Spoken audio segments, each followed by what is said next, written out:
सबकी लगा आराम से सब लोग लगा लो, आराम सभी लोग थोड़ा पीछे भैया। आगे भी सपाने वापस बीजेपी से अपना गढ़ छीना है, क्या कहेंगे? देखिए, मैंने पहले भी कहा था, बदायूं जहाँ पे लोगों के द्वारा कहा जाता है कि समाजवादी पार्टी का गढ़ है, मैं इसको अपना घर समझता था और आज भी समझता हूं। और मुझे खुशी है कि इस घर के हमारे बड़ों ने, हमारे साथ वालों ने, हमारी माताएं बहनों ने जिस तरीके से इस चुनाव में अपना चुनाव समझ के लड़ा था, जहां कई सारी दिक्कतों का सामना प्रत्याशी के रूप में हम लोगों को करना पड़ा, वहीं कई सारी हमारी माताएं बहनें एक, दो, तीन बार पुलिस की प्रताड़ना के बाद भी वोट डालने गई और बड़े अंतर से समाजवादी पार्टी को बदायूं के अंदर जिताया। तो मुझे बेहद खुशी है और ये जीत सिर्फ आदित्य की या सिर्फ समाजवादी पार्टी या इंडिया गठबंधन या कांग्रेस की नहीं है। ये जीत बदायूं के विकास की, बदायूं के वो नौजवान जो लगातार रोजगार के लिए दर-बदर भटक रहे थे, हमारी माताएं बहनें जिन्होंने जब वोट पड़ रहे थे तो सभी लोग अपने कामों को छोड़कर जो वोट डालने गई, ये जीत उनकी है।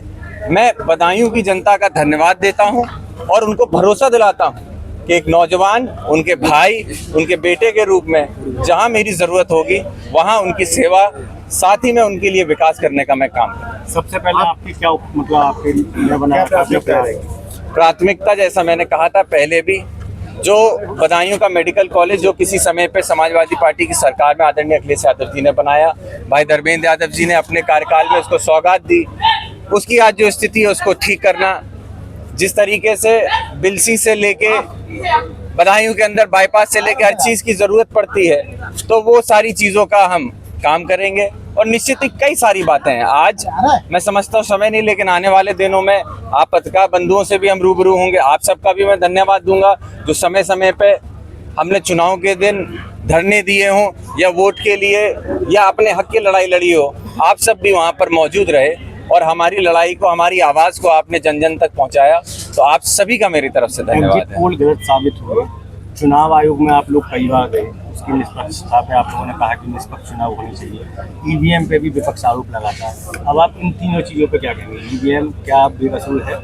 देखिए, मैं इतना कह सकता हूं कि ईवीएम की जो बातें थी वो आज भी सवाल निशान उठाती हैं, आज भी सवाल निशान उठाती हैं, लेकिन बदायूं के प्रशासन से, सभी लोगों से मैं धन्यवाद देता हूं कि उन लोगों ने सुचारू रूप से, निष्पक्ष तरीके से जो चुनाव आयोग ने गाइडलाइंस दी थी उसको अंतर्गत जिस तरीके से काम किया और जिस तरीके से परिणाम दिया, निश्चित ही मैं चुनाव आयोग का, पूरे बदायूं के प्रशासन का भी इसके लिए धन्यवाद देना चाहता हूँ।